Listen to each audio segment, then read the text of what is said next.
Salut tout le monde, j'espère que vous allez bien et que vous vous remettez petit à petit de l'élimination de l'Algérie pour la Coupe du Monde 2022 au Qatar. Cette vidéo ne vous aidera pas spécialement à vous en remettre, mais j'estime qu'elle est nécessaire puisqu'une information officielle très importante vient de tomber au sujet du recours de la Fédération algérienne de football pour rejouer le match Algérie-Cameroun. Cette information concerne l'étude de cette contestation de la Fédé par la FIFA. Pour recontextualiser, la Fédération algérienne de football a envoyé un recours à la FIFA à propos du match retour Algérie-Cameroun, estimant avoir subi une injustice de la part de l'arbitre du match Bakary Gassama. Bref, la FIFA aurait répondu comme quoi le dossier sera étudié le 21 avril. Je ne sais pas si cela signifie que l'étude aura lieu ce jour-là et que la réponse sera donnée une fois que l'étude sera terminée, ou si l'étude démarre dès maintenant, ou peut-être qu'elle a déjà commencé et que le 21 le verdict sera rendu.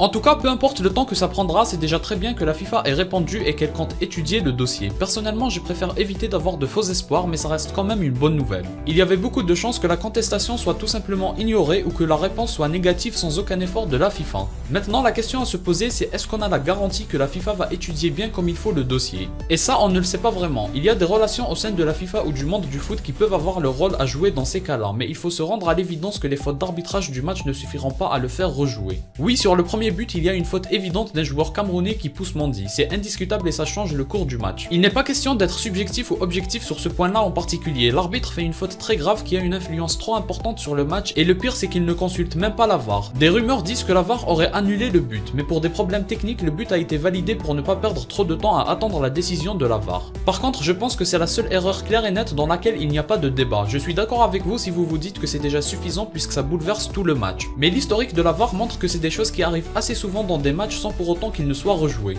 Mais l'histoire montre aussi que quand le match est aussi important qu'une qualification à la Coupe du Monde, on parle de 4 ans de travail, faut pas négliger ça et ne pas sous-estimer l'importance d'une qualif au mondial. Bref, l'histoire montre que le match peut être rejoué dans ces cas-là, puisque c'est similaire au match Sénégal-Afrique du Sud en 2017. Mais comme je le disais, pour les autres fautes que nous les Algériens en réclament, on en trouve sur les réseaux sociaux ou même ceux auxquels la Fédération algérienne a fait référence dans sa contestation. Personnellement, pour avoir revu pas mal d'actions, je trouve que pour tout le reste, il peut y avoir débat et il n'y a pas d'erreur vraiment claire au point de se dire que c'est scandaleux. Les fautes sur Belaïli, je trouve que ça s'approche plus de simulation du joueur. Le but de Slimani, il semble que le ballon a rebondi sur son avant-bras avant qu'il ne marque avec l'épaule. Mais il y a aussi d'autres faits du match qui peuvent être étudiés, notamment sur des corners ou des coups de pied arrêtés où on a vu des Algériens tomber et parfois la balle rebondissait sur le corps d'un Camerounais mais pas de check de la VAR. Tout ça mérite d'être étudié et c'est pour ça que c'est une bonne nouvelle. Je ne pense pas qu'il faut avoir trop d'espoir non plus parce qu'il y a beaucoup plus de chances qu'on soit déçu à l'issue de l'étude plutôt que d'être heureux, mais on sait jamais. Le recours a été fait donc autant y croire même si ça ressemble plus à une cause perdue. Il y a beaucoup d'informations sur les erreurs d'arbitrage de ce match, et notamment sur le parti pris ou non de l'arbitre Bakary Gassama, mais peu de ces informations sont officielles et vérifiées donc je ne vous en ferai pas part. Il n'y en a qu'une seule que je trouve vraiment intéressante et qui je pense peut jouer en faveur des Algériens. C'est la sortie du gardien de l'Égypte qui avait expliqué que ce même arbitre avait clairement pris le parti des Camerounais lors de la rencontre Égypte-Cameroun pendant la CAN 2022. Personnellement, j'ai eu la sensation que quand les choses allaient dans le sens des Algériens, l'arbitre montrait une certaine agressivité et essayait de trouver un moyen de contrecarrer ça, mais quand les choses allaient dans le sens des Camerounais, c'était sifflé positivement et avec plaisir sans aucune remise en question.